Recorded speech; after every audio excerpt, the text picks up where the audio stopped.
Hi, Internet Land. Two of my good friends and mentors referred me to this brilliant work last summer, and I'd like to share this with you. I've obviously created an alternate reality in which I can actually read Rilke with any real effect, but all caveats aside, I'd like to read the Duino Elegies. This is the first one. Who, if I cried out, would hear me among the angelic orders? And even if one were to suddenly take me to its heart, I would vanish into its stronger existence. For beauty is nothing but the beginning of terror that we are still able to bear, and we revere it so because it calmly disdains to destroy us. Every angel is terror. And so I hold myself back and swallow the cry of a darkened sobbing.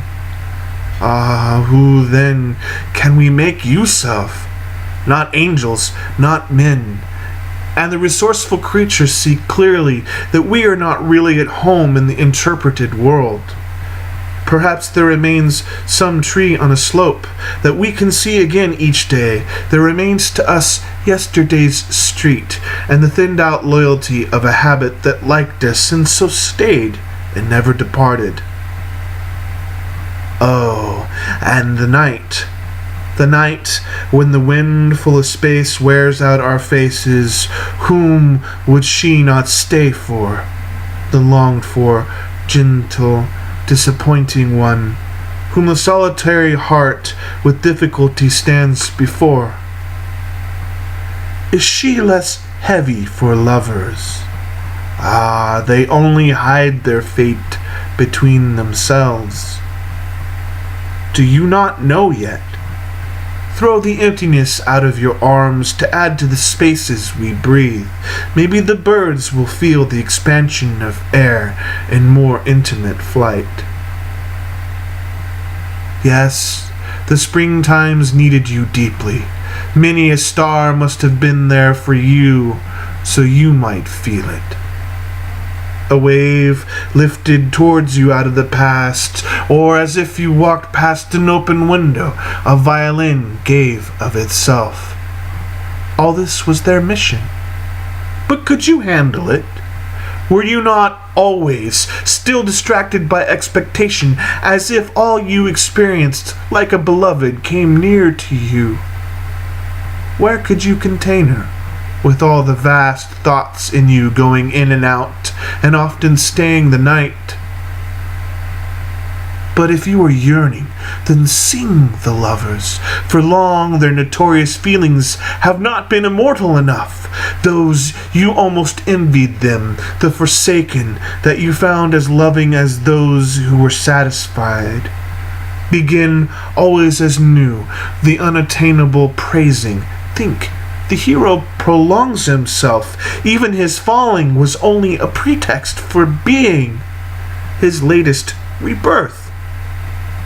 But lovers are taken back by exhausted nature into herself, as if there were not the power to make them again. Have you remembered Gestara Stampa sufficiently yet, that any girl whose lover has gone might feel from that intenser example of love? Could I only become like her? Should not these ancient sufferings be finally fruitful for us? Isn't it time that, loving, we freed ourselves from the beloved, and trembling endured as the arrow endures the bow, so as to be in its flight something more than itself, for staying is nowhere? Voices, hear then my heart, as only saints have heard, so that the mighty call raised them from the earth. They, though, knelt on impossibly, and paid no attention. Such was their listening. Not that you could withstand God's voice. Far from it. But listen to the breath, the unbroken message that creates itself from the silence. It rushes towards you now with those youthfully dead. Whenever you entered, didn't their fate speak to you quietly in churches in Naples or Rome? or else an inscription exaltedly impressed itself on you, as lately the tablet in Santa Maria Formosa. What do they will of me? That I should gently remove the semblance of injustice that slightly at times hinders their spirits from a pure moving on. It is truly strange to no longer inhabit the earth, to no longer practice customs barely acquired, not to give a meaning of human futurity to roses and other expressly promising things, no longer to be what one was in endlessly anxious hands, and to set aside even one's own proper name like a broken plaything. Strange not to go on wishing one's wishes, strange to see all that was once in place floating so loosely in space, and it's hard being dead and full of retrieval before one gradually feels a little eternity. Though the living all make the error of drawing too sharp a distinction. Angels, they say, would often not know whether they moved among living or dead. The eternal current sweeps all the ages within it, through both the spheres forever, and resounds above them in both.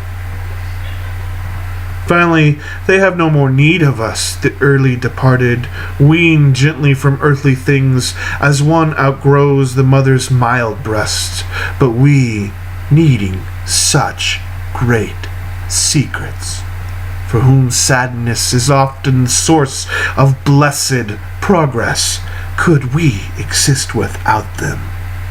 It is a meaningless story how once in the grieving for Linos, first music ventured to penetrate arid rigidity, so that in startled space, which an almost godlike youth suddenly left forever, the emptiness first felt the quivering that now enraptures us and comforts and helps